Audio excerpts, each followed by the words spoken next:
Assalamualaikum warahmatullahi wabarakatuh. Perkenalkan, nama saya Nova Yulia dari kelas 11 OTP 1 nomor presensi 20. Pada kesempatan kali ini kita akan belajar tentang KD 3.8 mengoperasikan aplikasi keuangan. Kira-kira apa itu aplikasi keuangan? Aplikasi keuangan merupakan sebuah program komputer yang digunakan untuk memanajemen keuangan, baik itu untuk keperluan pribadi, bisnis, instansi, maupun perusahaan. Fungsi-fungsi keuangan pada aplikasi keuangan. Yang pertama, mempercepat pekerjaan. Dengan adanya aplikasi keuangan, proses pembuatan laporan keuangan hanya dilakukan dalam satu kali proses saja, sehingga waktu yang dibutuhkan jauh lebih cepat. Yang kedua, lebih akurat. Akurasi perhitungan keuangan sangat diperlukan, supaya dalam membuat laporan tidak terjadi kesalahan. Dengan adanya aplikasi keuangan, pembuatan laporan keuangan dapat dikerjakan secara akurat dan tentunya lebih cepat. Yang ketiga, transparan. Fungsi aplikasi keuangan yang tidak kalah penting adalah transparansi.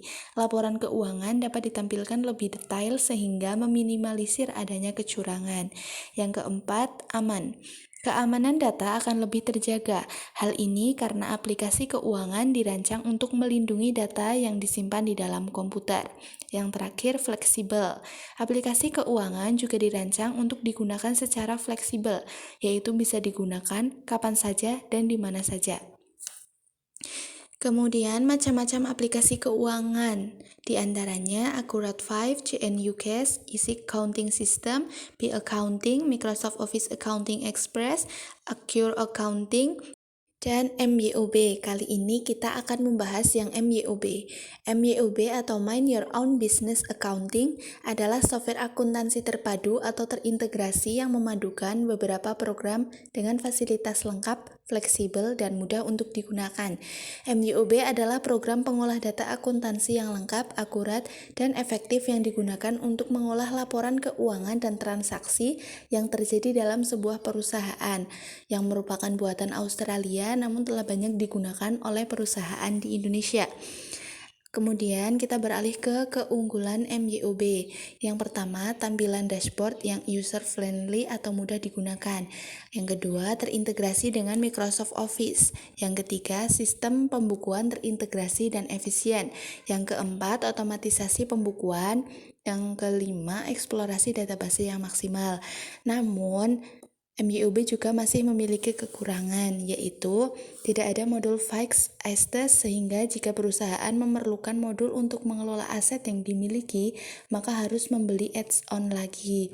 Yang kedua, tidak ada modul intercompany reporting, sehingga jika perusahaan memerlukan modul untuk membuat laporan keuangan konsolidasi, maka harus memberi add-on lagi. Yang ketiga, kelemahan multi-warehouse yang mengakibatkan pengelolaan atas barang konsinyasi relatif sulit dikelola dalam MYOB. Yang keempat, tidak dapat digunakan untuk mengelola perusahaan dengan multi-company, di mana laporan konsolidasi tidak diharapkan dapat dibuat dengan MYOB. Dan yang terakhir, database MYOB merupakan file based sehingga kurang optimal jika digunakan untuk transaksi yang besar dan kompleks. Selanjutnya ada prosedur pengoperasian aplikasi keuangan. Yang pertama, klik Start dan pilih program MYOB. Yang kedua, akan muncul tampilan dan menu seperti pada gambar, yaitu Open untuk membuka file atau data perusahaan yang telah kita buat sebelumnya, Create untuk membuat data perusahaan baru guna mencatat transaksi dan akuntansi perusahaan, Explore untuk menyediakan contoh-contoh data perusahaan yang telah disediakan MYOB, What's New untuk menampilkan beberapa fitur terbaru dalam aplikasi MYOB, dan Exit untuk keluar dari MYOB. Yang terakhir, pembuatan dokumen dengan menggunakan aplikasi keuangan MYOB. Langkah-langkah yang harus dilakukan yaitu, yang pertama, klik tombol Start, kemudian pilih All Program, MYOB Accounting. Yang ketiga, di dalam kotak dialog yang terbuka terdapat 5 tombol akses seperti yang sudah dijelaskan tadi.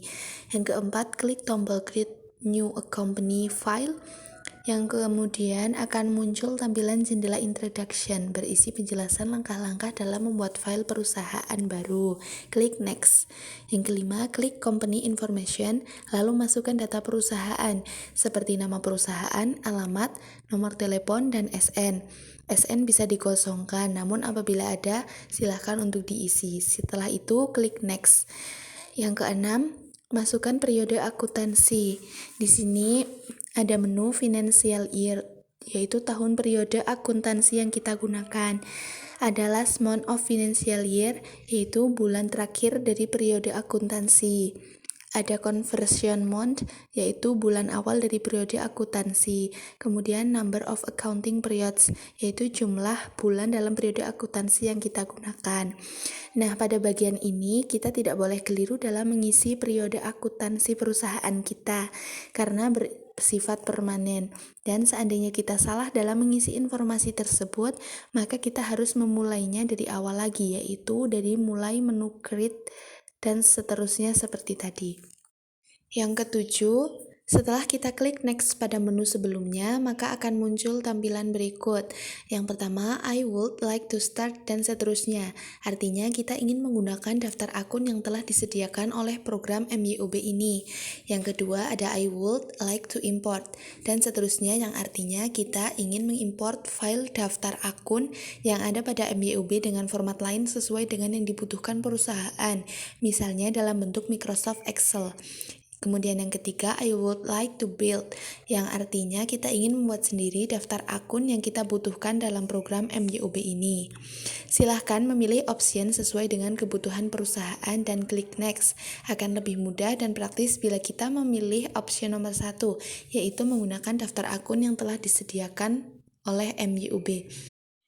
Kedelapan, setelah itu akan muncul tampilan seperti pada gambar, di mana pada tampilan ini kita akan diminta untuk memilih jenis perusahaan dan bidangnya sesuai dengan klasifikasi perusahaan kita.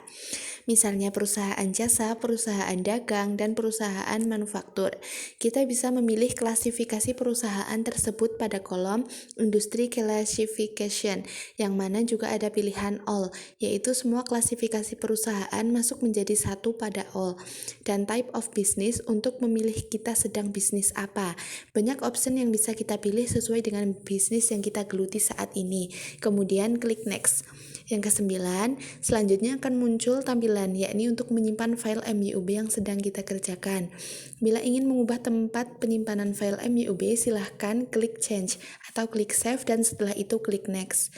Perlu kita ketahui bahwa program MYOB menyimpan data yang kita kerjakan secara otomatis setiap detik, tanpa harus klik menu save seperti saat kita mengolah data di Microsoft Excel atau Word, sehingga lebih efisien. Langkah yang terakhir yang ke-10, pada tampilan berikut ini kita akan disajikan dua pilihan, yakni setup asisten dan command center. Setup asisten jika kita ingin mindset lebih lanjut data perusahaan kita, dan command center jika kita ingin langsung masuk ke menu MYOB dan mulai memasukkan data. Antara setup asisten dan command center sebenarnya hampir sama, namun lebih mudah untuk mengklik command center karena lebih praktis untuk masuk ke menu utama MYOB. Setelah itu, maka akan tampil menu utama dan menandakan bahwa kita telah sukses untuk membuat data awal perusahaan. Demikian yang dapat saya sampaikan. Apabila ada kesalahan atau kekurangan, mohon dimaafkan. Wassalamualaikum warahmatullahi wabarakatuh.